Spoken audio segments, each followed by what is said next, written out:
Assalamualaikum warahmatullahi wabarakatuh. Halo para mahasiswa semuanya. Selamat kembali ke dalam kelas makroekonomi lanjutan. Nah, untuk materi hari ini kita akan melanjutkan dari materi yang sebelumnya, yaitu kita sudah membahas tentang alat analisis makroekonomi, tetapi yang kita bahas di sana adalah tentang IS dan LM. Nah, untuk pertemuan kali ini kita masih akan membahas tentang alat analisis dari makroekonomi, tetapi kita akan membahas dari sisi ADAS atau dari agregat demand dan agregat supply. Nah, untuk hari ini pembahasan tentang agregat demand dan agregat supply ini kita akan mencoba mengingat kembali tentang bagaimana konsep dari agregat demand dan agregat supply. Nah, sebagaimana yang kita ketahui bahwa untuk permintaan agregat atau yang biasa kita sebut dengan agregat demand atau AD adalah hubungan antara jumlah output diminta dan tingkat harga agregat. Terbentuknya kurva permintaan agregat itu sendiri kita ketahui diperoleh dengan menurunkannya dari kurva keseimbangan pasar barang dan kurva keseimbangan pasar uang. Kurva agregat demand dapat bergeser ke kanan atau ke kiri apabila terjadi perubahan pada variabel-variabel pembentuk kurva IS dan kurva LM. Dan untuk selanjutnya ya, dalam menganalisis permintaan agregat, dua ekonom terkenal yaitu Keynes dan Piaget mempunyai pendapat yang berbeda tentang konsep ini ya. Di mana menurut Keynes apabila terjadi perubahan harga, maka jumlah uang yang beredar real atau MS per P akan berubah. Akibatnya yang terjadi perubahan pada tingkat bunga atau I ya juga akan terjadi perubahan. Selanjutnya perubahan tingkat bunga tersebut ternyata juga akan ikut mempengaruhi investasi, di mana kondisi yang terjadi adalah pada akhirnya akan mempengaruhi pendapatan nasional. Nah, berikut adalah bagaimana konsep dari penurunan kurva agregat demand dan agregat terhadap pendapatan nasional ya, bagaimana konsep penurunan dari kurva agregat demand. Nah, kalau saudara lihat di sini kita bisa melihat bagaimana ini adalah efek dari perubahan harga terhadap pendapatan nasional yang pada akhirnya akan membentuk kurva agregat demand.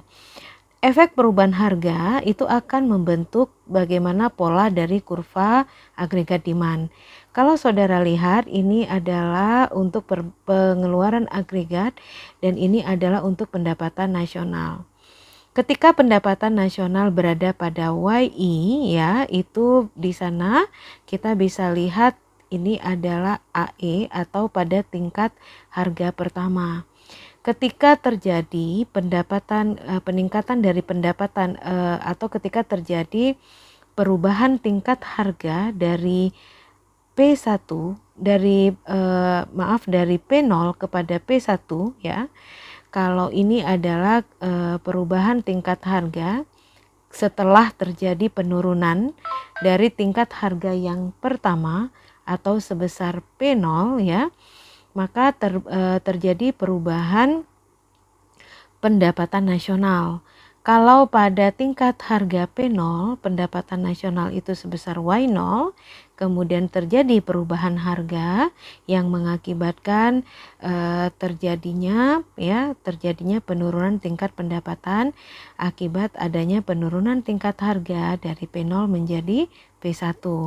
Maka di sini terjadi perubahan dari titik E0 menjadi titik E1. Karena ada perubahan harga, maka pengeluaran agregat pun berubah dari E0 menjadi E1.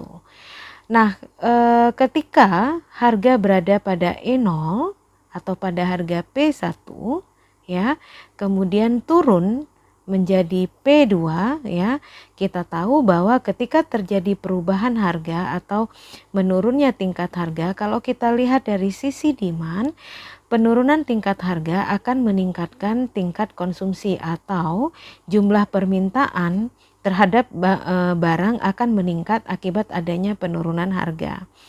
Kalau jumlah permintaan terhadap barang meningkat, maka di sana akan kita lihat terjadi perubahan pendapatan nasional dari Y1 menjadi Y2.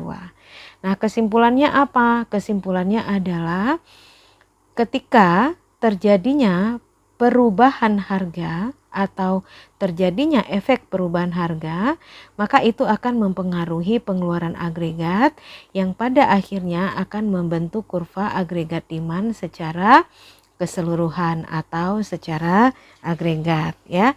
Ini adalah proses bagaimana konsep dari perubahan harga akan mempengaruhi agregat demand ya. Demikian. Oke, selanjutnya kita lihat pendapat yang lain dikemukakan oleh Pigo ya. Menurutnya apabila terjadi perubahan harga dalam perekonomian, masyarakat akan merasa saldo kas real atau real cash balance dari yang mereka miliki pun akan ikut berubah. Yang selanjutnya otomatis akan mempengaruhi konsumsi masyarakat tersebut. Perubahan konsumsi akan mengakibatkan perubahan pada pendapatan nasional. Perbedaan pendapat kedua ekonom tersebut, baik oleh Keynes maupun oleh Pigo, hanya terletak pada perubahan variabel-variabel ekonomi akibat adanya perubahan harga. Sehingga Keynes menitik beratkan pada perubahan tingkat bunga, sedangkan Pigo menitik beratkan pada perubahan konsumsi ketika terjadi perubahan harga. Dari kedua pendapat, dari Keynes dan Pigo, mereka keduanya dapat kita menurunkan kurva permintaan agregatnya. Jadi dari kedua pendapat dari baik Keynes maupun Pigo, tetap sama-sama bisa diturunkan kurva permintaan agregatnya.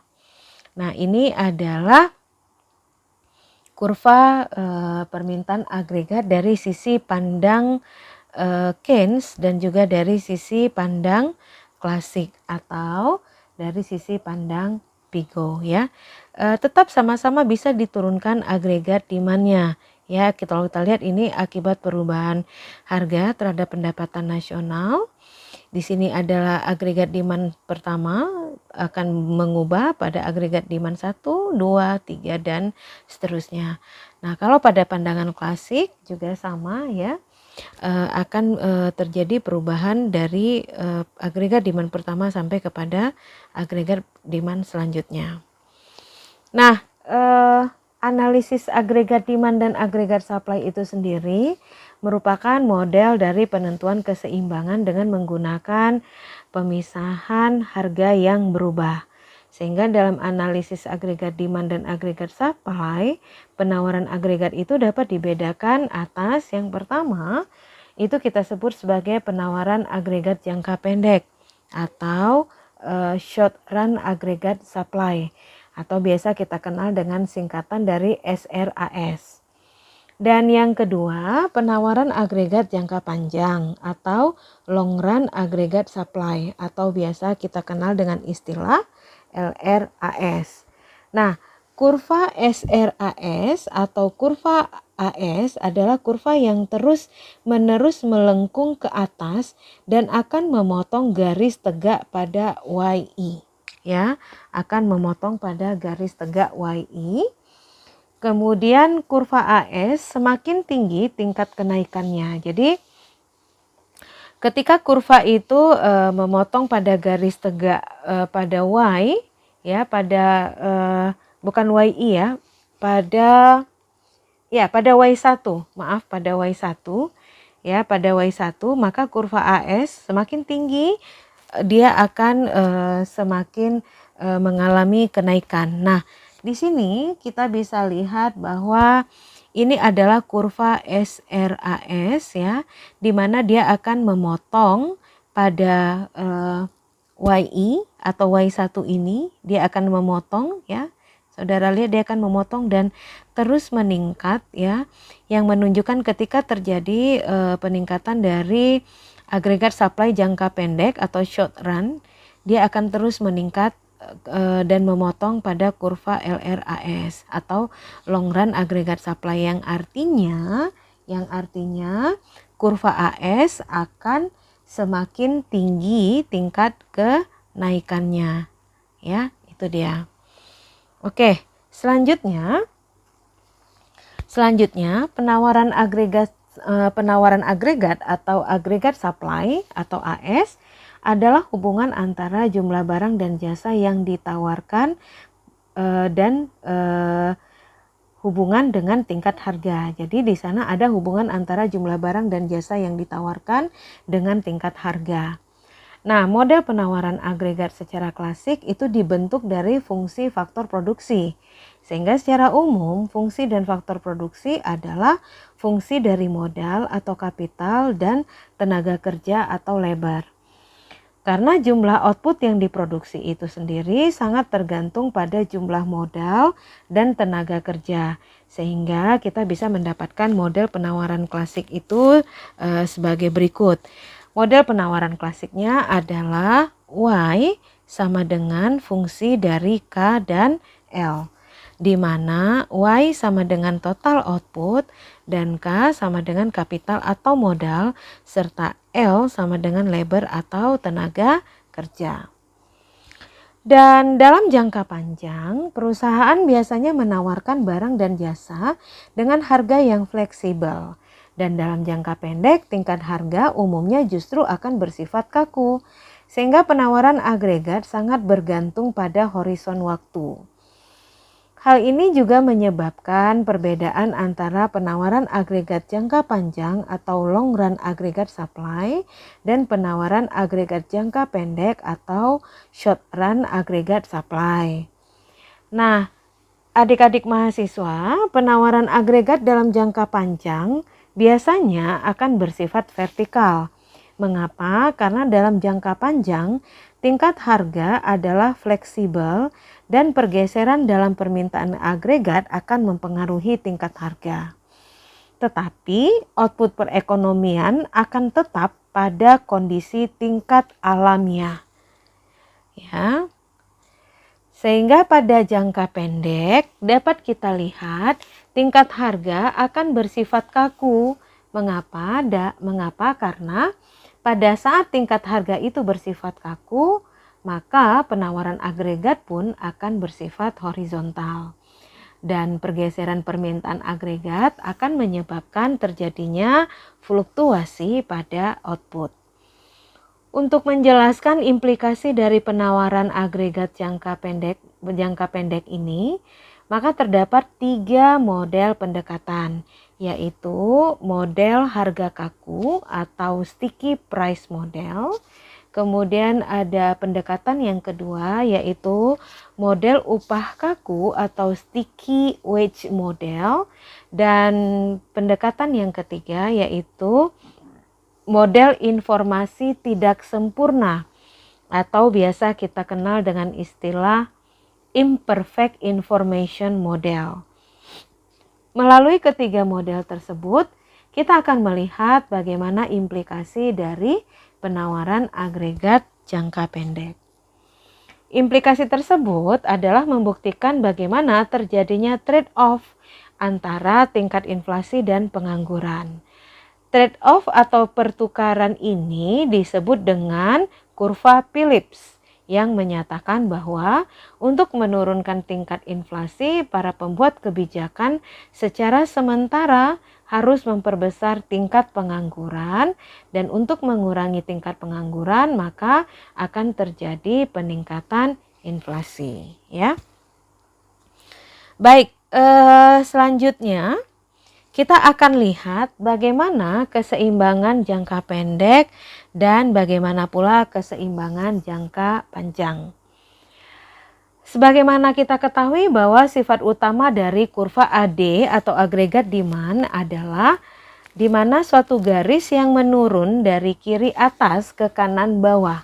Ya, jadi Sifat utama dari kurva agregat demand itu adalah bergerak dari kiri atas menuju kanan bawah. Apa artinya? Artinya adalah semakin rendah tingkat harga, maka semakin besar pula permintaan agregat yang wujudnya ada di dalam perekonomian.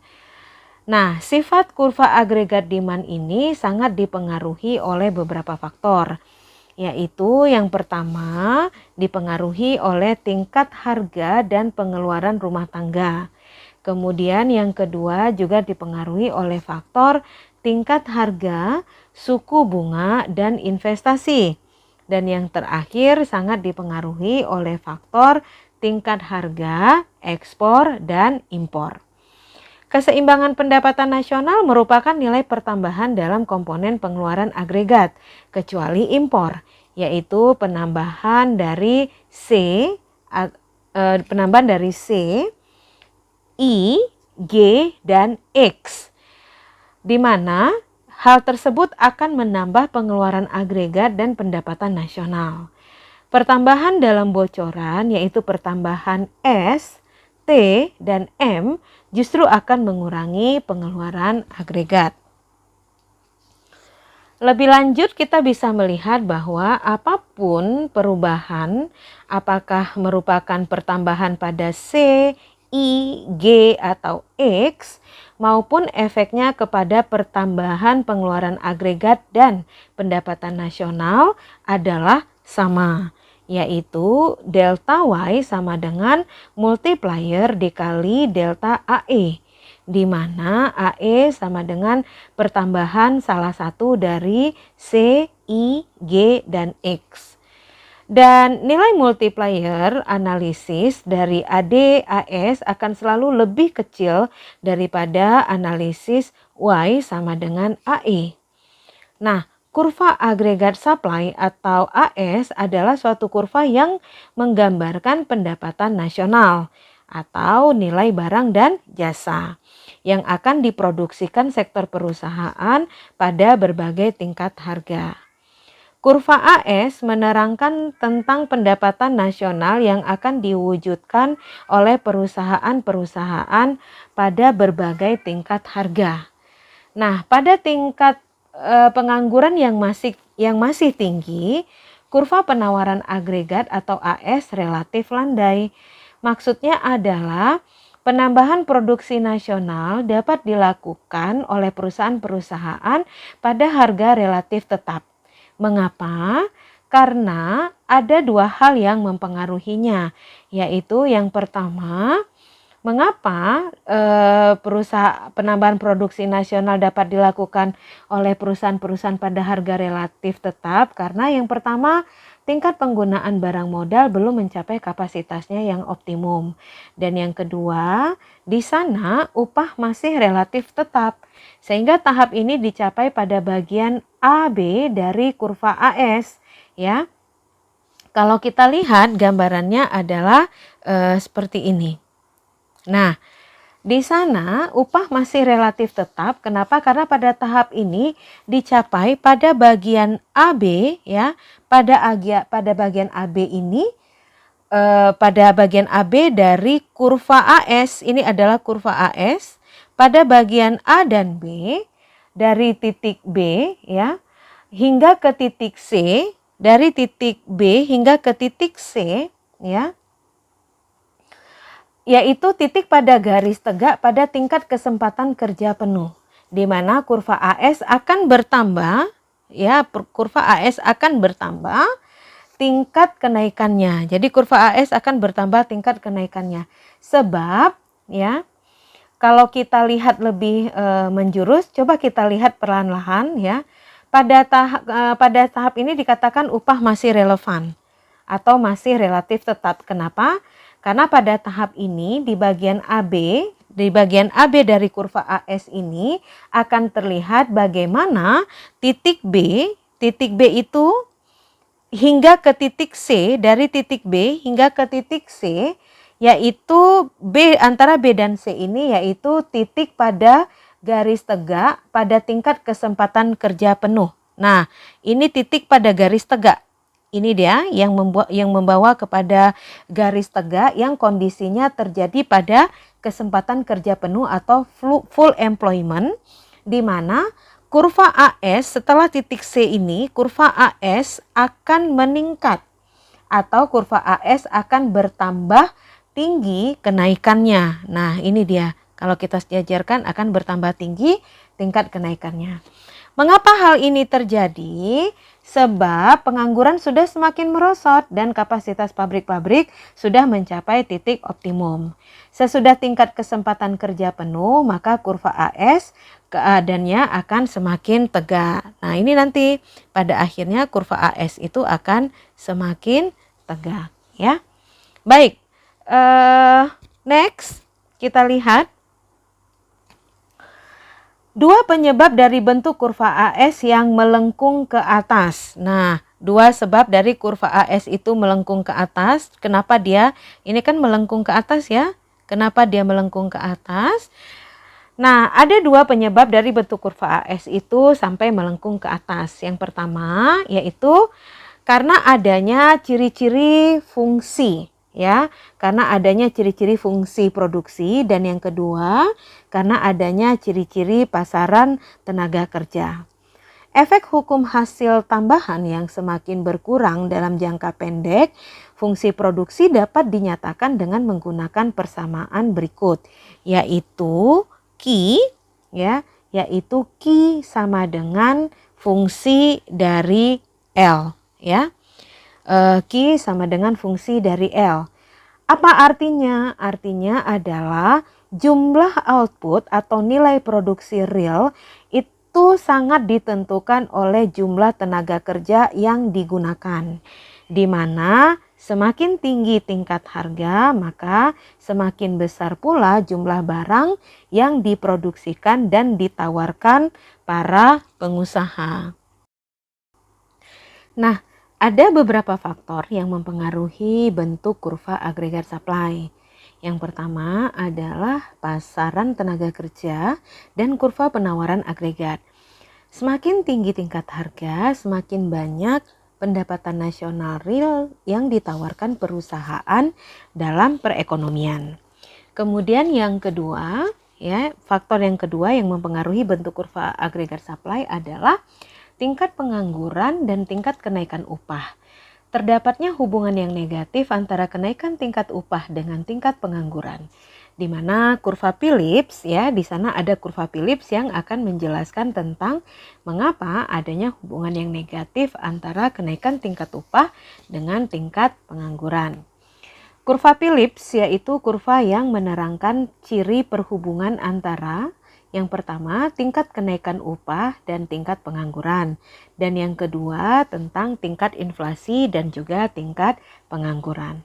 Nah, kita lihat bagaimana keterkaitan kurva tenaga kerja dan kurva agregat supply.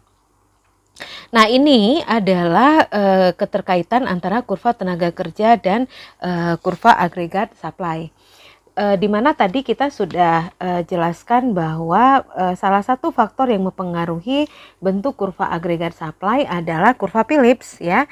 Di mana di sana kurva Phillips itu bisa menggambarkan atau menerangkan ciri dari hubungan antara kenaikan tingkat upah dan tingkat pengangguran dan juga bagaimana tingkat inflasi dan tingkat pengangguran. Nah, pada gambar ini saudara bisa melihat ini adalah hubungan antara tingkat upah dengan kesempatan kerja. Ini tingkat upah, ini adalah tingkat kesempatan kerja. Artinya di sana akan terlihat bagaimana semakin tinggi tingkat upah, ya, tingkat upah itu peluang atau kesempatan kerjanya adalah tetap, gitu ya, kesempatan kerjanya tetap. Nah, itu akan terlihat di sini, ya, akan terlihat di sini. Ketika kesempatan kerja itu tetap, ya, bentuk ini adalah kurva penawaran agregat dari kesempatan kerja itu, ya. Kita akan melihat bahwa di sini berlaku bagaimana tingkat upah itu dengan tingkat kesempatan kerja itu sejalan dan yang pada akhirnya akan meningkatkan agregat supply-nya, gitu ya. Seperti ini. Oke. Nah, kita lihat selanjutnya. Dengan menggunakan kurva, kita lihat dulu ya sebelumnya, maaf. Nah, dari gambar ini kita bisa lihat bahwa dengan menggunakan kurva Phillips tadi, maka kita dapat menerangkan bagaimana bentuk hubungan antara upah dengan tingkat kesempatan kerja. Nih, bentuk hubungan antara upah dengan kesempatan kerja. Kemudian dan bagaimana bentuk kurva dari penawaran agregatnya. Bagaimana bentuk kurva penawaran agregatnya. Dari kurva ini kita dapat menyimpulkan ya, dari kurva ini bagaimana kita dapat menyimpulkan bahwa semakin tinggi kesempatan kerja ya, semakin tinggi tingkat kesempatan kerja, maka di sana akan menunjukkan semakin tinggi pula tingkat upah ya. Saya ulangi sekali lagi. Dari kurva ini kita dapat menyimpulkan bahwa semakin tinggi kesempatan kerja maka akan semakin tinggi pula tingkat upah. Semakin tinggi tingkat kesempatan kerja maka tingkat upah pun akan semakin tinggi. Apabila tingkat kesempatan kerja itu terjadi sangat tinggi, ya, apabila tingkat kesempatan kerja itu sangat tinggi, yaitu ketika tingkat pengangguran rendah, maka kenaikan tingkat upah pun akan bergerak menjadi lebih cepat, ya. Saya ulangi, apabila tingkat kesempatan kerja sangat tinggi, yaitu di mana ketika kondisi tingkat penganggurannya rendah, maka tingkat upah pun akan menjadi berubah lebih cepat. Nah, maksudnya di sana adalah kalau tingkat kesempatan kerja itu tinggi, otomatis setiap tenaga kerja bisa diserap. Nah, kalau tenaga kerjanya bisa diserap, maka tingkat pengangguran pun akan menurun atau menjadi rendah. Nah, kalau tingkat penganggurannya itu menjadi rendah, maka di sana terjadi kenaikan tingkat upah dengan sangat cepat. Kenapa? Karena lapangan kerja tersedia, kesempatan kerja sangat banyak. Kalau kesempatan kerja menjadi tinggi, berarti di sana menunjukkan indikasi bahwa tersedianya banyak lapangan kerja. Ketersediaan lapangan kerja yang tinggi maka akan memunculkan permintaan terhadap tenaga kerja yang tinggi. Kalau permintaan tenaga kerja tinggi sementara ketersediaan jumlah tenaga kerja itu terbatas, maka di sana akan terjadi kenaikan tingkat upah yang tinggi ya. Nah, itu yang dimaksudkan dengan kalimat apabila tingkat kesempatan kerja sangat tinggi, yaitu ketika terjadi tingkat kesempatan kerja yang sangat tinggi, di mana di sana tingkat pengangguran akan menjadi rendah, maka di sanalah terjadi kenaikan tingkat upah yang semakin tinggi pula atau semakin cepat ya. Oke, next selanjutnya. Kita bisa melihat bagaimana pergeseran dari kurva agregat supply. Ini adalah pergeseran dari kurva agregat supply. Dari agregat supply 0 bisa bergeser ke atas menjadi agregat supply 1 atau pula bisa bergeser ke bawah menjadi agregat supply 2. Nah, perpindahan kurva agregat supply ini dapat disebabkan oleh faktor-faktor seperti yang pertama, adanya perpindahan kurva agregat supply baik ke atas atau ke arah kiri. Ke atas itu bisa jadi kita sebut juga selain ke atas tetapi juga bisa ke kiri ya. Jadi saya ulangi, perpindahan kurva agregat supply dapat disebabkan oleh faktor-faktor. Yang pertama, adanya perpindahan kurva agregat supply ke atas atau ke arah kiri. Apa yang menyebabkan dia berubah ke atas atau ke kiri? Hal itu bisa disebabkan karena adanya harga bahan mentah yang meningkat atau biaya lain ikut meningkat. Dan bisa juga disebabkan karena kenaikan upah tenaga kerja. Ya, jadi agregat supply ini dari agregat supply 0 akan bergeser ke atas atau ke arah kiri itu disebabkan karena adanya peningkatan dari harga bahan mentah atau biaya lain dan juga meningkatnya atau terjadinya kenaikan upah tenaga kerja. Kemudian yang kedua, adanya perpindahan kurva agregat supply ke bawah atau ke arah kanan. Ke bawah atau ke arah kanan. Nah, ini terjadi akibat adanya perkembangan teknologi dan juga perkembangan infrastruktur ditambah karena adanya pajak. Sehingga ditambah karena adanya pajak dan izin usaha serta administrasi pemerintahan. Ketika izin usaha serta administrasi pemerintahan dipermudah, maka itu akan menggeser kurva agregat supply ke arah bawah atau ke kanan, ya. Nah, di sini kita juga bisa lihat ya bagaimana ketika terjadi pergeseran kurva itu ke kiri atau ke atas, di sana kita bisa melihat bahwa di sana terjadi penurunan tingkat pendapatan real, pendapatan nasional real. Tetapi maaf, kita ulang lagi ya. Tetapi maaf ya, sebentar. Oke, kita ulang karena ini tertekan tadi ya, maaf. Mana tadi? Ya, satu lagi. Nah akan tetapi ketika agregat supply itu bergeser ke bawah atau ke arah kanan, ya, itu mengindikasikan bahwa tingkat harga turun, maka permintaan terhadap barang juga akan meningkat. Maka karena permintaan terhadap barang itu meningkat, maka di sana akan menunjukkan bagaimana pendapatan nasional real pun akan meningkat. Demikian ya. Nah, selanjutnya keseimbangan agregat demand dan agregat supply. Ini adalah keseimbangan agregat demand. Ini adalah agregat demand dan ini adalah agregat supply. Keseimbangan agregat demand dan agregat supply itu didapat dari titik perpotongan antara agregat demand dan agregat supply. Nah, titik perpotongan inilah yang kemudian kita sebut sebagai titik equilibrium, ya. Nah, pada keseimbangan equilibrium ini, maka di sana kita bisa mengatakan ketika terjadi keseimbangan antara agregat demand dan agregat supply, maka kita akan mendapatkan harga keseimbangan dan juga pendapatan nasional real yang seimbang. Nah, keseimbangan agregat demand dan agregat supply disebut pula dengan keseimbangan makroekonomi.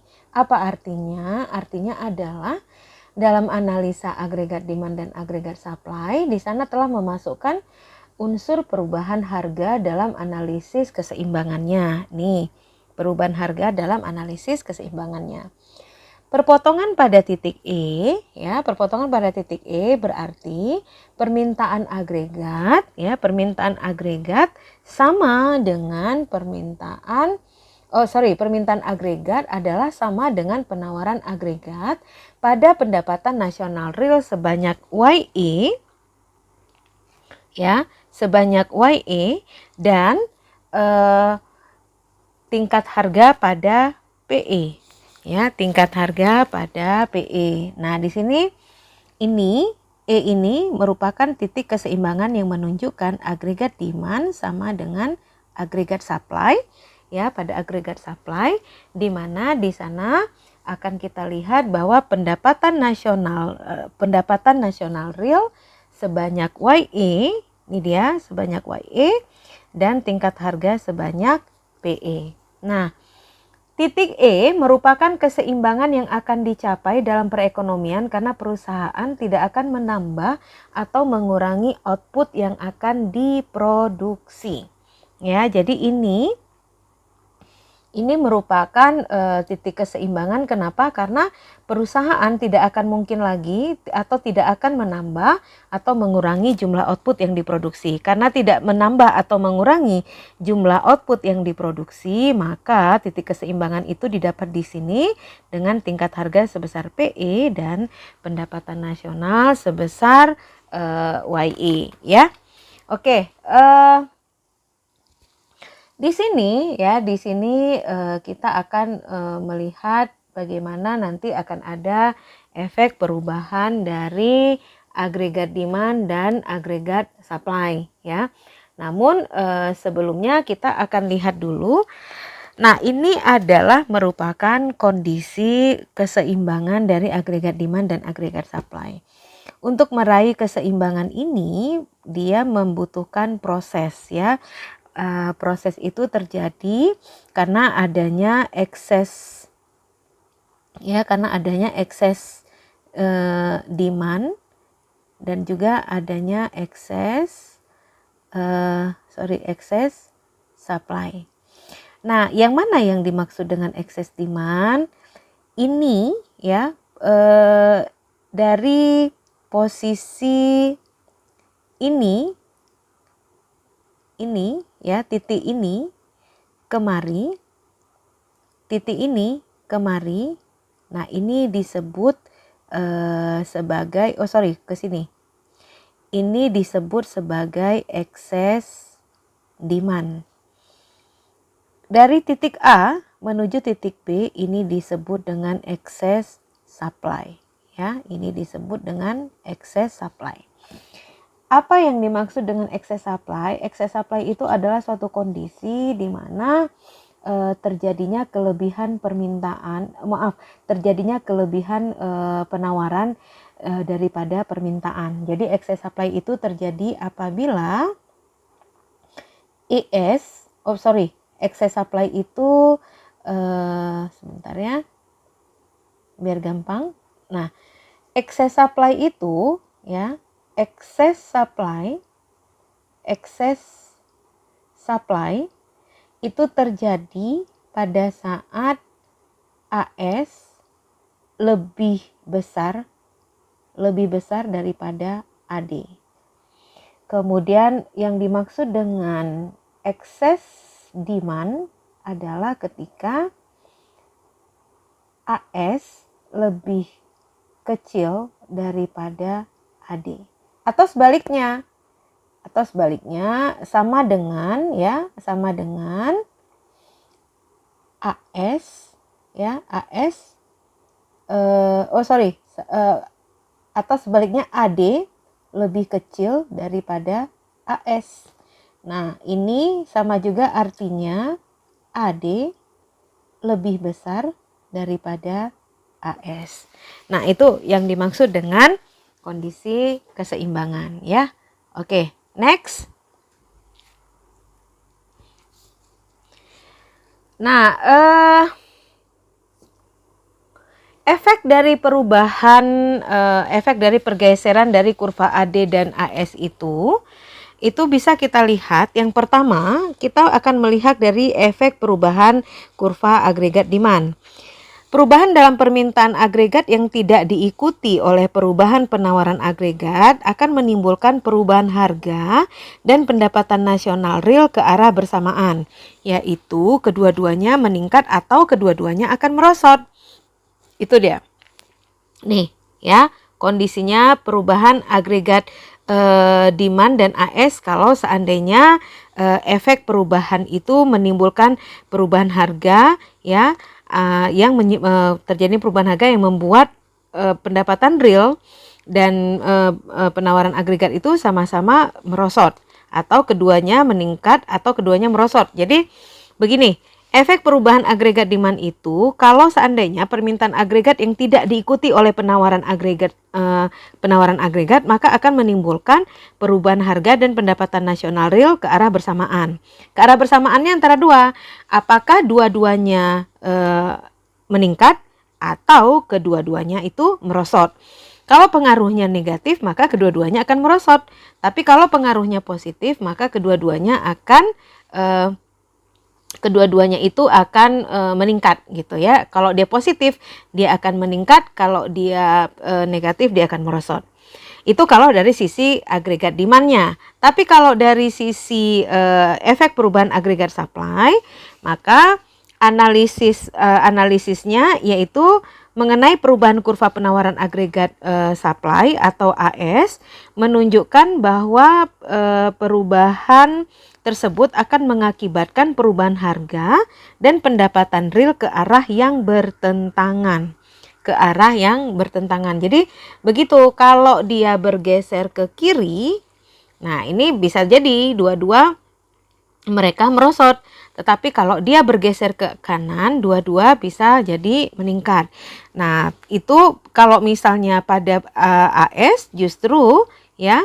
Perubahan kurva penawaran agregat menunjukkan bahwa perubahan tersebut akan mengakibatkan perubahan harga dan pendapatan nasional real ke arah yang bertentangan, ya. Demikian. Oke, selanjutnya kita akan lihat bagaimana studi kasus dari permintaan agregat atau agregat demand.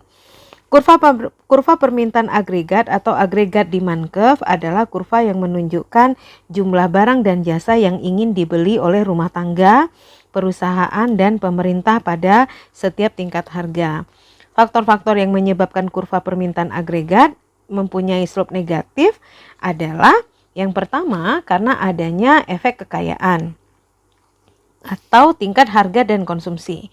Nah, di sini efek kekayaan atau tingkat harga dan konsumsi itu dimaksudkan adalah penurunan tingkat harga biasanya akan membuat konsumen merasa lebih kaya. Hal ini akan mendorong mereka untuk menghabiskan uang dalam jumlah yang lebih banyak, sehingga peningkatan belanja konsumen akan menyebabkan bertambahnya jumlah permintaan atas barang dan jasa. Nah, itu faktor yang pertama. Kemudian faktor yang kedua, ya, mengapa permintaan agregat itu berslope negatif adalah efek tingkat suku bunga atau tingkat harga dan investasi. Bagaimana maksudnya? Maksudnya adalah tingkat harga yang lebih rendah akan mengurangi tingkat suku bunga.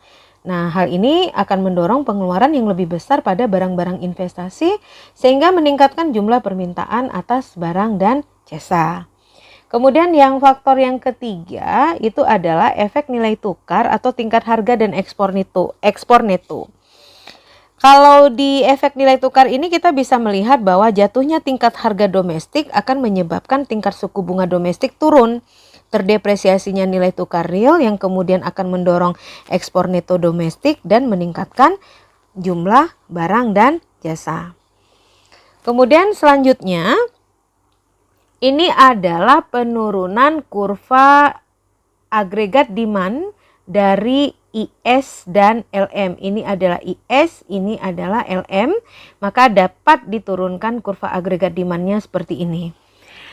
Terdapat 4 komponen pengeluaran agregat. Nah ya, terdapat 4 komponen pengeluaran agregat atau biasa kita kenal dengan istilah agregat expenditure, ya. Agregat expenditure. Apa saja komponen tersebut? Komponen tersebut adalah AE sama dengan C plus I plus G, ya, plus G plus X dikurang dengan M, ya. Nah, ini adalah merupakan agregat expenditure atau 4 komponen pengeluaran agregat.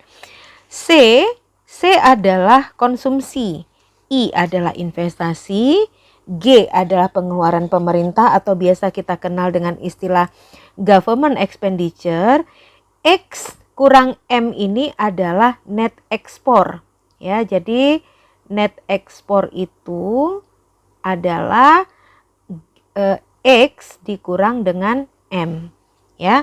Net export adalah X dikurang M. Nah, pada gambar ini kita bisa melihat bahwa apabila terjadi kenaikan terhadap tingkat harga, P0 menjadi P1, P0 menjadi P1, maka itu akan mengakibatkan jumlah uang yang beredar berkurang yang kepada akhirnya akan menggeser LM1 ke kiri atau LM2. Nah, ini ya. Dari ini P0, ya. Ini adalah P, ini adalah I, ya. Kalau ini adalah P0, ini adalah P1.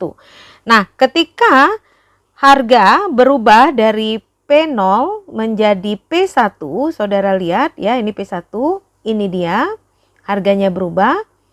Ini ya, dari ini pada saat tingkat harga P0 dan ini pada tingkat harga P1, maka di sini kita lihat ya, di sini kita lihat perubahan harga P0 menjadi P1 mengakibatkan jumlah uang yang beredar berkurang, di mana itu akan menggeser LM1 ke LM2 serta mengakibatkan naiknya suku bunga dari I0 menjadi I1, ya.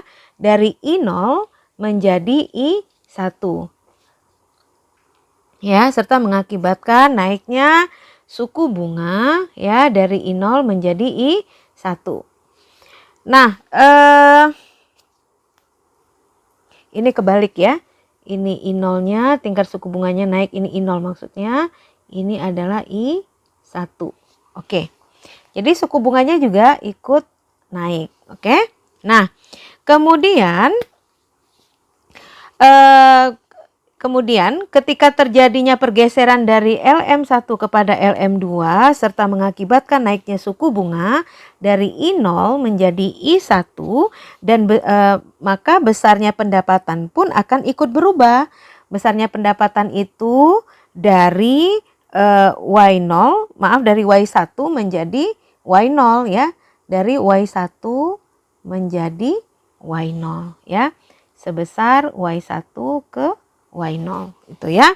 Nah, itu akibat adanya pergeseran pada harga. Oke. Nah, kemudian kita juga bisa melihat selanjutnya ini adalah gambar dari kurva permintaan agregat demand.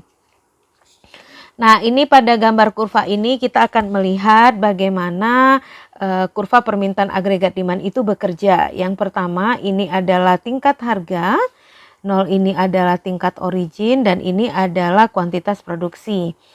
Ini adalah merupakan garis permintaan agregat atau biasa kita kenal dengan istilah AD, agregat demand. Nah, di sini ketika Y1 berubah menjadi Y2, ini menunjukkan bagaimana terjadinya penambahan kuantitas dari barang dan jasa yang diminta.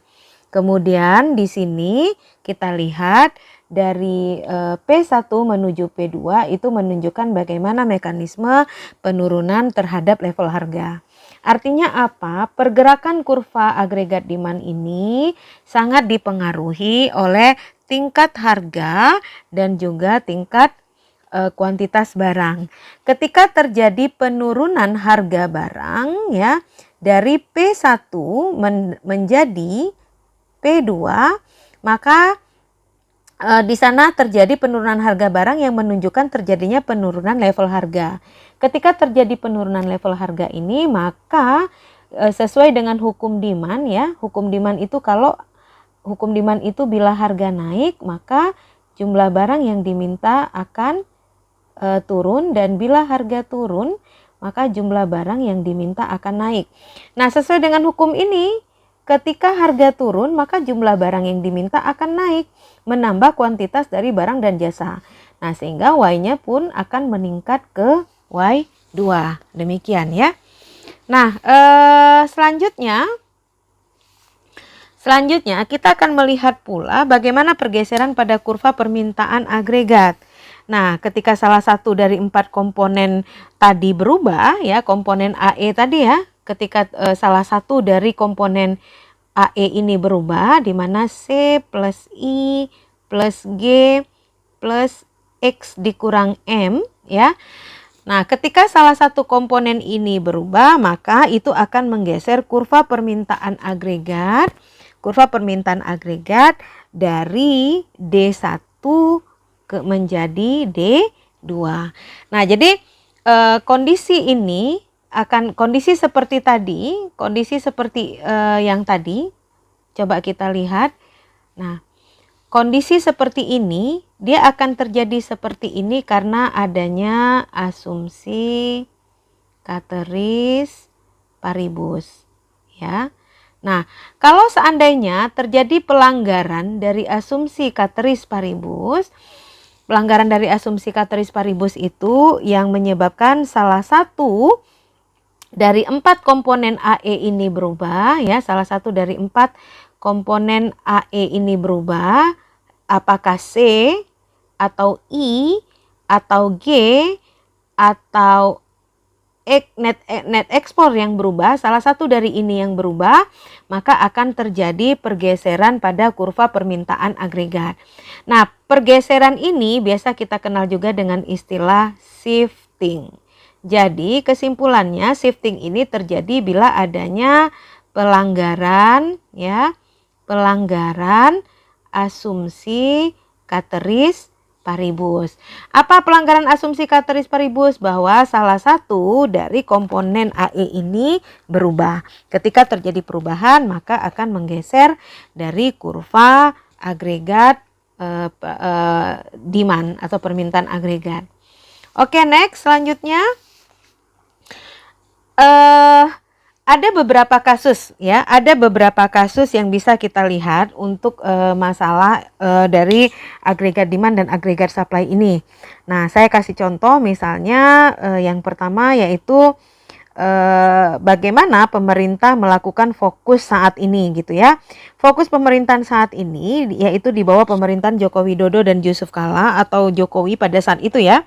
Pada saat pemerintahan Joko Widodo dan Yusuf Kala, di sana pemerintah melakukan fokus kepada pembangunan proyek infrastruktur untuk menopang target pertumbuhan ekonomi yang pada saat itu mereka menjabat pada tahun 2015 sebesar 7%. Di sana total dana yang dibutuhkan pemerintah untuk mendanai pembangunan proyek-proyek infrastruktur prioritas mencapai 106 triliun. Nah, dalam kasus ini menurut Sofyan Jalil, Menteri Koordinator Bidang Perekonomian, proyek-proyek yang akan dikerjakan pada tahun 2016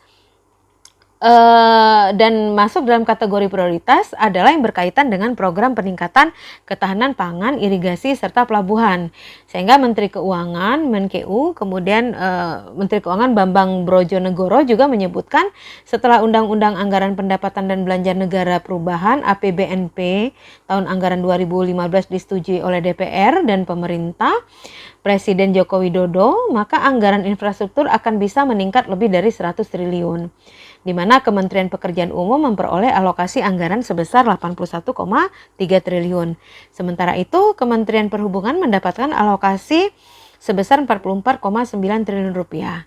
Nah, kedua instansi tersebut mendapatkan tugas untuk membangun jalan raya baru, jalur kereta, jembatan, bus rapid transit, bandara, serta dermaga penyeberangan dan pelabuhan. Dana infrastruktur juga diperoleh Kementerian Energi dan Sumber Daya Mineral sebesar 10 triliun untuk membangun jaringan transmisi listrik, kemudian peningkatan kapasitas gardu induk, membangun jaringan gas kota, dan pembangkit listrik. Sehingga terakhir dana infrastruktur juga diberikan kepada Kementerian Perumahan Rakyat sebesar 4,6 triliun untuk membangun rusunawa untuk masyarakat berpenghasilan rendah dan kawasan perumahan swadaya. Selain mengutamakan pembangunan infrastruktur, Bapak Presiden Jokowi juga berusaha menarik investor asing ke Indonesia. Namun tantangan terbesar yang harus dihadapi antara lain adalah adanya pemotongan subsidi BBM, membangun infrastruktur dan menggenjot ekspor. Di berbagai ajang internasional, antara lain di KTT, APEC, Beijing, KTT ASEAN, NAIPD Myanmar, dan terakhir di KTT G20 Brisbane Australia, Presiden Jokowi terus mempromosikan potensi perekonomian Indonesia. Tujuannya adalah untuk mengundang investor asing dan mendorong kembali investasi dan pertumbuhan. Nah, itu adalah salah satu contoh kasus yang kita lihat di dunia nyata. Ini adalah berita yang ditulis oleh www.cnnindonesia.com ya. Nah, itu apa maknanya dari kasus tersebut? Artinya upaya pemerintah dalam membangun infrastruktur itu diharapkan dapat mengundang para investor asing karena investor asing datang ke Indonesia berarti investor asing itu akan berinvestasi dan pada akhirnya dengan kekuatan investasi maka itu akan mendorong pertumbuhan. Nah, kalau kita lihat pada kurva ini ya, kalau terjadi perubahan investasi ya, kalau terjadi perubahan pada investasi artinya investasi itu meningkat, maka otomatis di sana akan terjadi peningkatan produksi barang. Nah, kalau peningkatan produksi barang meningkat, maka pendapatan nasional pun akan ikut meningkat. Demikian ya. Jadi salah satu saja yang berubah itu akan membuat pergeseran pada kurva permintaan agregat. Masih ada lagi sih contoh kasus lain yang bisa kita lihat dalam analisis makroekonomi ini gitu ya. Nah, Kalau tadi itu contoh kasus untuk melihat bagaimana terjadinya perubahan investasi terhadap pertumbuhan ekonomi. Nah, ini kita bisa melihat bagaimana kalau seandainya terjadi perubahan terhadap ekspor, ya, terhadap ekspor. Nah, ini contoh kasusnya kita lihat misalnya seperti pemotongan subsidi BBM. Nah, ini berita dari fokuskontan.co.id. Isi berita itu menyebutkan bahwa Presiden Jokowi sebelumnya berjanji akan mendongkrak pertumbuhan ekonomi sampai 7% dalam 2 tahun mendatang, antara lain dengan menggalakkan pembangunan infrastruktur dan pemberantasan korupsi untuk menarik kembali para investor asing. Langkah lain yang sangat mendesak adalah pemotongan subsidi BBM yang menjadi sumber utama defisit neraca perdagangan Indonesia. Menurut data BPS, neraca perdagangan migas sampai September 2014 mencetak defisit sebesar 9,6 miliar US dollar. Selain itu, perekonomian kawasan memang sedang melemah yang berakibat rendahnya permintaan di pasar ekspor. Hal itu terutama disebabkan oleh melemahnya perekonomian Cina sebagai salah satu aktor ekonomi utama. Nah, apa yang terjadi di sana? Yang terjadi di sana adalah ketika pemerintah melakukan pemotongan subsidi BBM dalam rangka untuk meningkatkan perekonomian, justru di sana sangat terpengaruh karena adanya perekonomian, kondisi ekonomi di luar negeri, dalam hal ini adalah Cina, sehingga itu juga berpengaruh di pasar ekspor. Nah, kalau itu pengaruh pada pasar ekspor itu sifatnya positif, maka otomatis pergeseran itu akan meningkatkan pertumbuhan ekonomi.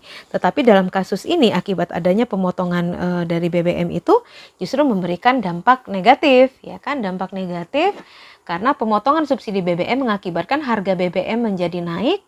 Ketika harga BBM itu menjadi naik, maka biaya transportasi naik. Kalau transportasi naik, maka akan diikuti oleh harga-harga barang yang juga ikut naik. Kalau harga-harga barang naik, maka itu akan mempengaruhi kegiatan produksi akan barang. Kenapa berpengaruh? Karena otomatis ketika harga-harga secara umum naik, maka di sana juga mengakibatkan harga barang input naik. Kalau harga input naik, maka otomatis harga jual akan naik. Kalau harga jual sudah tinggi, maka ditambah dengan adanya kondisi perekonomian yang tidak stabil di luar negeri, maka itu akan mempengaruhi ekspor. Kalau barangnya terlalu tinggi, kita jual ke luar negeri, harganya terlalu mahal, maka orang nggak beli. Nah, sehingga di sana akan mempengaruhi jumlah ekspor kita ke luar negeri. Nah, itu akan memberikan efek negatif. Demikian ya. Dan contoh kasus yang ketiga itu kita bisa melihat dari beritanya kompas.com. Nah, ini untuk kasus konsumsi rumah tangga, di mana konsumsi rumah tangga itu dianggap sebagai penunjang utama di dalam perekonomian. Kayaknya benar ya. Nah, karena memang sampai saat ini penelitian yang dilakukan ketika kita melihat kondisi fiskal, ya, kondisi fiskal dan kondisi APBN, di sana kegiatan ekonomi yang terbesar di Indonesia, terutama di Indonesia, itu masih bergerak pada kegiatan konsumsi. Ya, jadi kegiatan ekonomi terbesar di dalam fiskal, dalam hal ini adalah APBN, di sana masih dalam kegiatan konsumsi. Nah, makanya di sini ada berita konsumsi rumah tangga sebagai penunjang utama. Bagaimana berita yang ditulis oleh kompas.com, di sana dikatakan bahwa keputusan Bank Sentral Amerika Serikat, The Fed, untuk mengakhiri program stimulus moneter secara bertahap diperkirakan berakibat negatif pada keseimbangan pasar dan investasi di kawasan Asia pada bulan-bulan mendatang. Data-data ekspor terbaru Indonesia menunjukkan penurunan 0,7% dibandingkan angka tahun lalu. Menurut data Biro Pusat Statistik atau BPS, lemahnya perekonomian terutama karena turunnya permintaan untuk komoditas ekspor penting seperti minyak sawit dan batu bara mengakibatkan turunnya ekspor juga merupakan dampak dari kegiatan penurunan dari kegiatan produksi. Nah, turunnya ekspor juga merupakan dampak dari peraturan pemerintah tentang larangan ekspor mineral dan batu bara yang diputuskan pemerintah sebelumnya. Sehingga faktor utama yang menunjang pertumbuhan ekonomi di Indonesia di saat kondisi larangan ekspor menurun, di saat kondisi larangan ekspor terjadi, kemudian juga di saat permintaan komoditas terhadap ekspor penting juga turun, maka faktor utama yang menunjang pertumbuhan ekonomi di Indonesia adalah konsumsi rumah tangga yang pada saat itu tercatat bahwa konsumsi rumah tangga terus meningkat dan mencapai pertumbuhan sampai 5,44%. Nah, demikian ya, Dek. Nah, itu ada di dalam berita Kompas gitu. Nah, itu adalah contoh-contoh kasus yang bisa kita lihat dalam kondisi nyata. Demikian ya. Nah, kita akan lihat yang selanjutnya. Ini adalah studi kasus penawaran untuk agregat supply. Kalau tadi kita sudah lihat studi kasus untuk agregat demand, nah ini studi kasus untuk agregat supply. Nah, kembali lagi, kurva penawaran agregat itu merupakan kurva yang menyatakan kuantitas barang dan jasa yang dihasilkan oleh seluruh perusahaan pada berbagai tingkat harga. Slope kurva penawaran agregat itu sangat tergantung pada periode waktu dalam jangka panjang. Nah, kurva penawaran agregat biasanya berbentuk vertikal, sedangkan dalam jangka pendek dia akan berslope menaik. Nah, jadi slope kurva penawaran agregat itu sangat tergantung pada periode waktu. Kalau dalam jangka panjang, kurva penawaran agregat itu berbentuk vertikal, sedangkan dalam jangka pendek slope dari agregat supply itu akan berslope menaik ya. Kurva agregat supply jangka pendek memiliki slope menaik karena ada 3 teori yang menjelaskannya. Nah, jadi mengapa dalam jangka pendek kenapa dalam jangka pendek kurva agregat supply itu memiliki slope yang menaik? Ada 3 teori yang menjelaskan. Yang pertama adalah teori the sticky wage theory atau model upah kaku. Nah, di dalam model ini diasumsikan bahwa jika upah nominal tidak berubah, maka kenaikan harga akan menyebabkan upah real yang diterima tenaga kerja turun, sehingga harga tenaga kerja menjadi lebih murah. Upah real yang rendah akan mendorong perusahaan menggunakan lebih banyak tenaga kerja. Penggunaan tenaga kerja yang lebih banyak akan meningkatkan output. Hal inilah yang menyebabkan mengapa slope dari kurva agregat supply itu menjadi bernilai positif. Nah, kalau di sini kita lihat ini adalah persamaan dari model upah kaku ya. Ini adalah persamaan dari upah kaku W sama dengan W kali PE di mana kita ini penurunannya, kemudian di sini Y pada akhirnya Y sama dengan fungsi dari L ya. Nah, ini adalah persamaan untuk model upah kaku ya. Ini adalah persamaan untuk model upah kaku. Kemudian yang kedua kita lihat adalah teori the sticky price theory atau model harga kaku. Ini adalah persamaan untuk model harga kaku.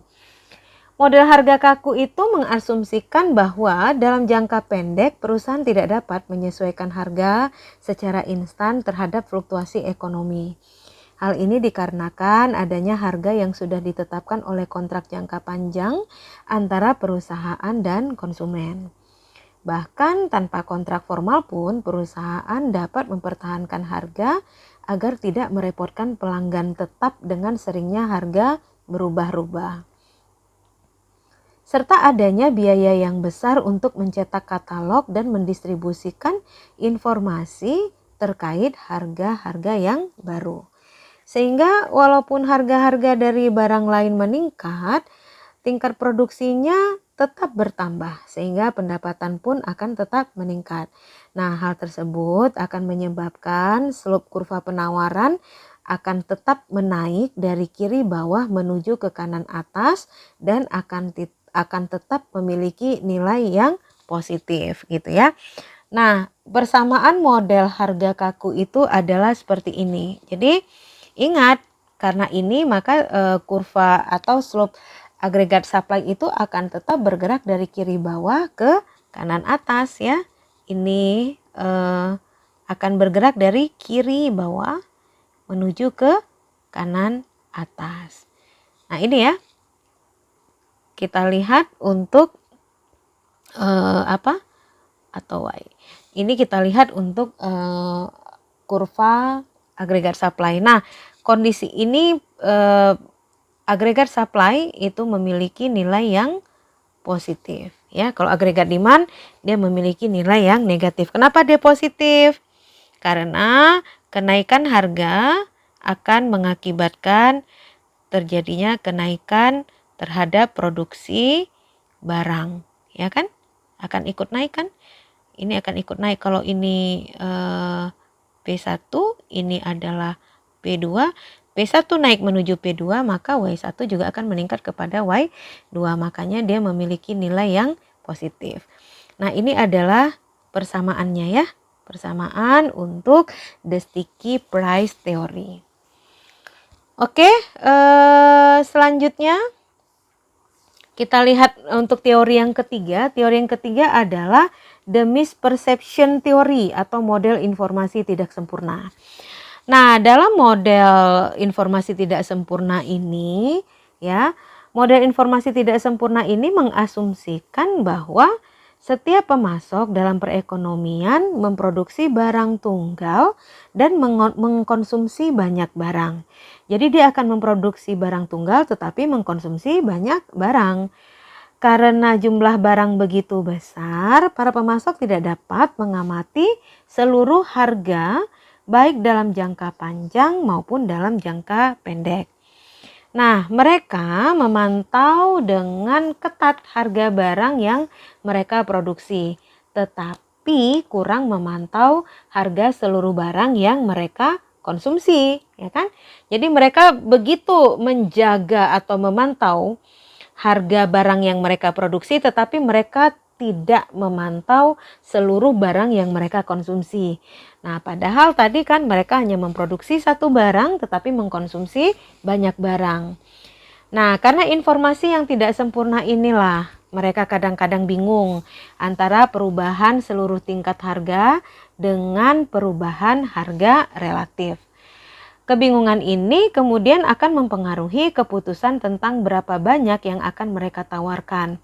Dan hal ini menimbulkan hubungan positif antara tingkat harga dan output dalam jangka pendek. Nah, ini adalah kurva agregat supply jangka pendek. Ya, kurva agregat supply jangka pendek kita bisa lihat ini adalah penurunan harganya dari P1 kepada P2 ya. Penurunan harga dari P1 kepada P2 sehingga di sini reduce the quantity of goods and services supplied in the short run.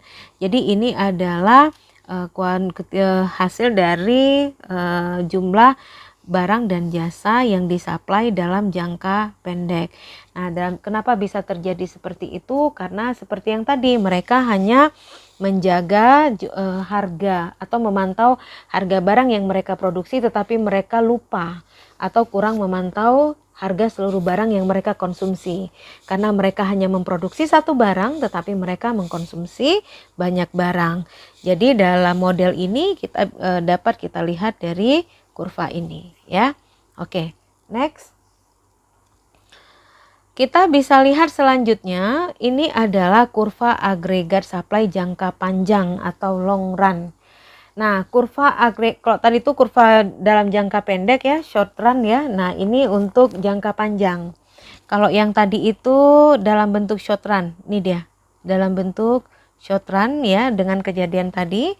Nah, ini dalam bentuk long run. Kurva agregat supply jangka panjang seperti disampaikan tadi, dia akan berbentuk vertikal. Mengapa? Karena dalam jangka panjang perekonomian sangat bergantung kepada suplai tenaga kerja, kapital, sumber daya, dan penggunaan teknologi dalam proses produksi. Dalam jangka panjang, tingkat harga tidak mempengaruhi semua faktor tersebut, sehingga output atau Y yang dihasilkan dalam jangka panjang pun akan bernilai tetap. Nah, ini dia ya.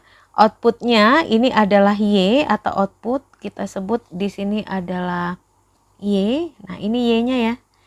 Y-nya bersifat tetap.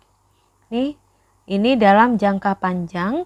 Nah, dia pada akhirnya dalam jangka panjang agregat supply itu akan bersifat tetap. Ya, Y-nya akan tetap. Ini adalah Y. Kenapa dia bersifat tetap? Karena di sana dikatakan bahwa harga tidak lagi mempengaruhi semua faktor-faktor produksi, sehingga output ini akan tetap. Artinya naik turun harga, mau turun harga ataupun terjadi sebaliknya harga itu naik ya. Misalnya seperti ini turun harga, toh Y-nya tetap di sini. Kalaupun terjadi kenaikan harga pada P3, maka supply-nya tetap berada di sini. Nah, ini untuk kondisi dalam long run ya, dalam long run. Baik, kita lihat selanjutnya. Nah, ini adalah kesimpulannya. Tetapi sebelum kita masuk kesimpulan, saya sangat suka memberikan beberapa contoh kasus dari materi yang sudah kita bahas sebelumnya. Nah, di sini ada beberapa contoh kasus untuk agregat supply ini ya. Kalau tadi kita sudah lihat contoh kasus untuk agregat demand, sekarang kita akan melihat bagaimana contoh kasus untuk agregat supply. Yang pertama itu kita lihat bagaimana kebijakan upah minimum regional Indonesia. Nah, kalau kita lihat dalam keputusan Menteri Tenaga Kerja nomor 13 tahun 2012 ya, maka di sana diperbincangkan tentang ketentuan KHL. Ya, ketentuan KHL. Nah, bagaimana perbincangan itu bisa sampai ke situ? Apa yang dimaksud dengan KHL? KHL itu adalah kebutuhan hidup layak, gitu ya. Nah, dalam kebijakan upah minimum regional Indonesia ini, itu merupakan topik yang paling sering diperbincangkan di masyarakat selain tentang kenaikan atau penyesuaian harga BBM, bahan bakar minyak. Yaitu selain masalah harga BBM, di sana juga dibahas tentang kebijakan upah minimum regional buruh seluruh Indonesia. Nah, gitu ya. Jadi saat ini topik yang paling sering diperbincangkan di masyarakat selain tentang kenaikan atau penyesuaian harga BBM, masyarakat juga membicarakan tentang kebijakan upah minimum regional buruh seluruh Indonesia. Pemerintah daerah harus mampu menghitung secara efektif dan efisien berapa kira-kira besaran UMR atau upah minimum regional secara netral tanpa mengorbankan salah satu pihak, yakni antara kaum buruh dengan para pengusaha. Salah perhitungan sedikit saja akan berdampak luas bagi perekonomian daerah tersebut dan bahkan bisa mengganggu stabilitas perekonomian pusat dan dikhawatirkan akan menyebabkan terganggunya perekonomian Indonesia. Oleh karena itu, dalam penetapan upah minimum regional ditetapkan berdasarkan pada hasil survei KHL. Apa itu KHL? KHL adalah kebutuhan hidup layak. Nah, hasil survei KHL yang dilakukan oleh Dewan Pengupahan yang terdiri dari perwakilan serikat pekerja, pengusaha, pemerintah, dan pihak netral yang berasal dari akademisi. Lebih jauh mengenai ketentuan KHL ini diatur dalam keputusan Menteri Tenaga Kerja nomor 13 tahun 2012.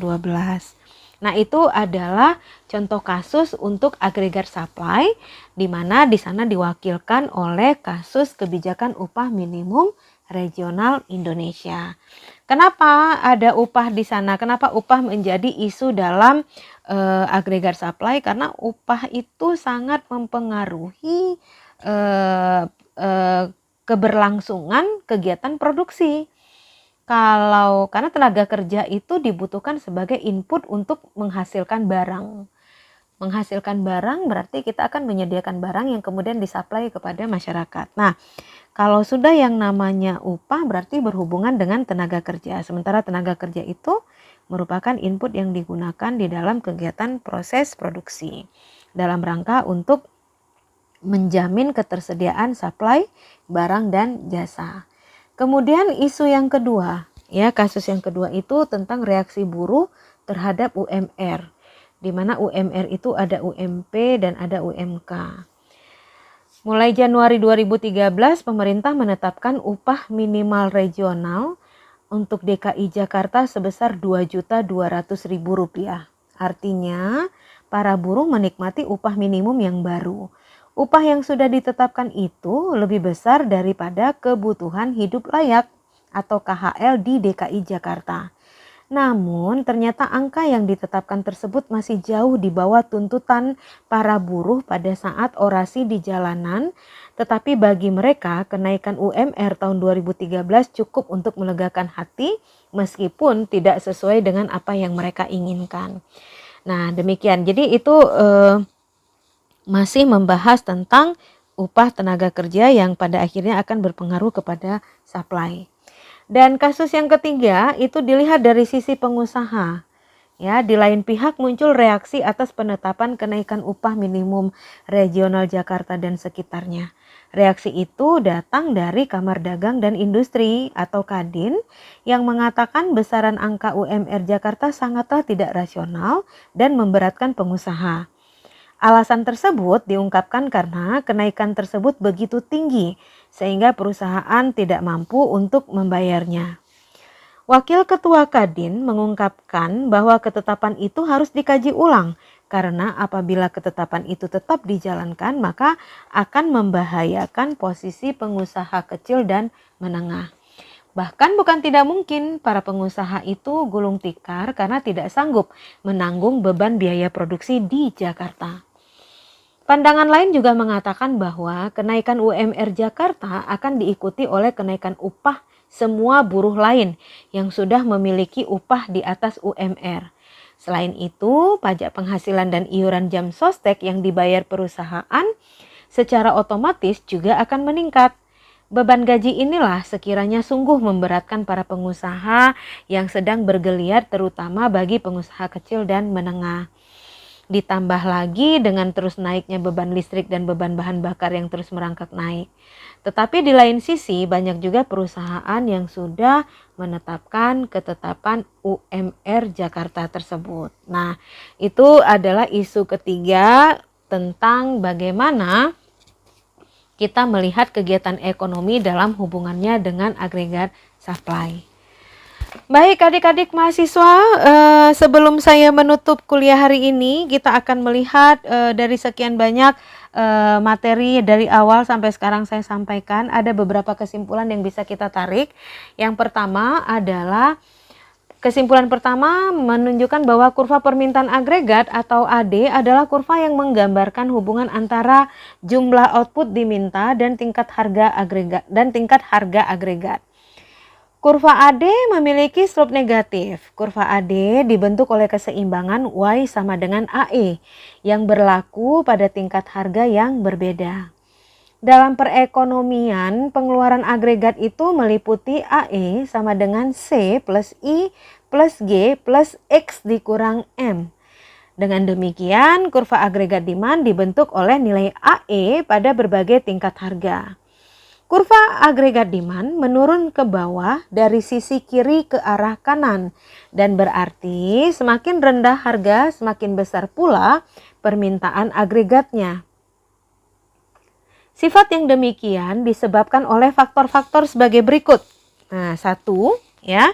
Jadi kurva agregat demand menurun ke bawah dari sisi kiri ke arah kanan, dan itu berarti semakin rendah harga maka semakin besar pula permintaan agregat. Sifat ini disebabkan oleh faktor yang pertama, adanya faktor pendapatan real dan konsumsi rumah tangga meningkat apabila harga turun. Kemudian semakin stabilnya harga-harga maka semakin rendah suku bunga dan pada akhirnya akan menyebabkan investasi meningkat. Dan yang ketiga, harga yang semakin rendah akan menambah ekspor dan mengurangi impor. Perubahan-perubahan dalam komponen pengeluaran agregat, yaitu C, I, G, X, dan M akan menggeser kurva agregat demand. Kurva agregat demand akan bergeser ke kanan apabila C, I, G, dan X masing-masing atau gabungannya itu bertambah. Dan akan bergeser ke kiri apabila M yang bertambah. Kenaikan S dan T juga akan menggeser agregat demand ke kiri. Nah, itu untuk kesimpulan yang pertama. Kesimpulan yang kedua, kurva penawaran agregat atau agregat supply adalah kurva yang menggambarkan hubungan antara jumlah barang dan jasa yang ditawarkan dan jumlah barang dan jasa yang ditawarkan dengan tingkat harga. Slope kurva penawaran agregat tergantung pada periode waktu. Dalam jangka panjang, kurva penawaran agregat itu akan berbentuk vertikal, sedangkan dalam jangka pendek akan berslope menaik. Model penawaran agregat secara klasik itu dibentuk dari fungsi faktor produksi. Secara umum, fungsi dari faktor produksi adalah fungsi dari modal atau kapital dan tenaga kerja atau labor. Kemudian lebih lanjut kita dapat lihat kesimpulannya, perpindahan kurva agregat supply dapat disebabkan oleh faktor-faktor seperti yang pertama, faktor perpindahan kurva agregat supply ke atas atau ke kiri yang disebabkan karena adanya harga bahan mentah yang meningkat atau biaya lain yang meningkat. Dan B, karena adanya kenaikan upah tenaga kerja. Itu perpindahan kurva AS ya. Perpindahan kurva AS itu disebabkan oleh faktor pertama, yaitu perpindahan kurva AS ke atas atau ke kiri yang disebabkan karena harga bahan mentah meningkat atau biaya lain yang meningkat dan kenaikan upah tenaga kerja.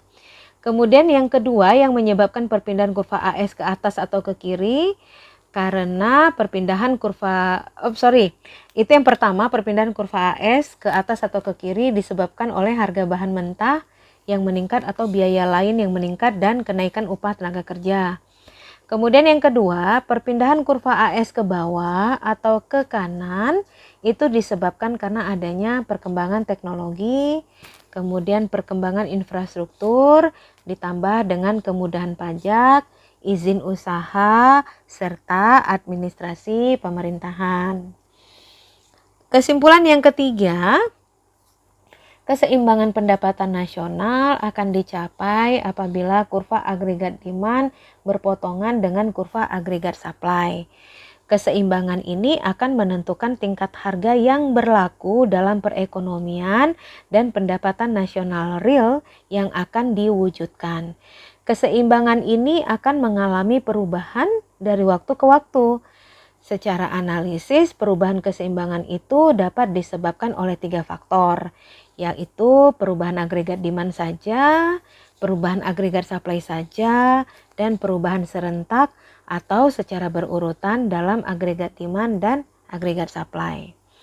Dan kesimpulan yang terakhir yang dapat kita ambil adalah analisis agregat demand dan agregat supply dapat digunakan untuk menganalisis dampak berbagai kebijakan dan fenomena ekonomi terhadap keseimbangan harga dan output nasional. Analisis agregat demand dan agregat supply dapat juga digunakan untuk melakukan simulasi kebijakan yang diperlukan untuk mendorong kenaikan pertumbuhan ekonomi dan stabilitas harga. Baik adik-adik sekalian, para mahasiswa, demikian untuk materi kuliah kita hari ini. Dengan harapan semoga apa yang saya sampaikan bisa dipahami dengan baik, dan bila dalam penyampaian saya masih ada yang kurang jelas, maka kepada saudara saya persilakan untuk dapat berdiskusi pada ruang diskusi yang sudah kita tentukan. Dan saya mohon maaf bila di dalam penjelasan saya ada kesalahan atau kesilapan di dalam pengucapan. Saya mohon maaf yang sebesar-besarnya. Pada prinsipnya saya berharap bahwa video ajar ini akan bisa membantu mahasiswa dalam proses pembelajaran daring, karena kita tidak bisa bertatap muka, maka melalui video ajar ini mahasiswa bisa mendapatkan pemahaman yang lebih baik tentang materi yang saya ajarkan.